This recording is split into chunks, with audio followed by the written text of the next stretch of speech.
এই জন্য নবী করিম সাল্লাল্লাহু আলাইহি ওয়াসাল্লাম বলছেন আমার আমল বিনিয়াত, সমস্ত কাজ হলো নিয়তের উপর নির্ভরযোগ্য। কোন মানুষ মসজিদে আসে নামাজের জন্য নয়, ভোট চাইতে আসে। কারণ আমি এখন নেতা, সামনে ইলেকশন করব, যদি এখন ভোটের সময় এখন মসজিদে না যাই তো আমাকে ভোট দিবে না, বলবো বেনামাজি।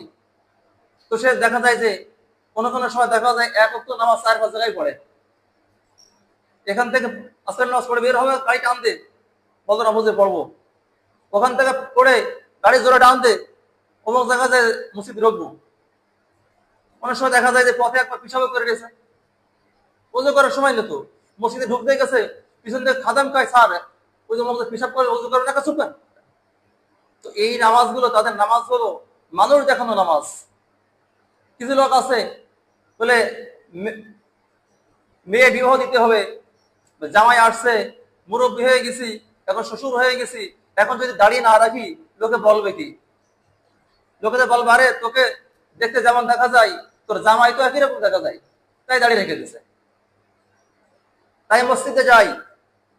কিন্তু প্রত্যেকটা কাজ নিয়ত থাকবে একমাত্র শুধুমাত্র কেবলমাত্র হয়ে যায় মাওলা আল্লাহকে রাজি খুশি করা। আর যে মানুষটা আল্লাহকে রাজি খুশি করার জন্য কোনো কাজ করবে সেই কাজের ভিতরে আল্লাহ তাআলা নিজেই বরকত দান করে, সুবহানাল্লাহ। আর যে কাজের মধ্যে মানুষ দেখানোর নিয়ত থাকে, লোক দেখানোর নিয়ত থাকে, সেই কাজের মধ্যে প্রথম পর্যায়ে অনেক বরকত দেখা যায়, অনেক কিছু দেখা যায়, কিন্তু শেষ পর্যন্ত আল্লাহ তাআলার রহমত না আসার কারণে এটা ধ্বংস হয়ে যায়।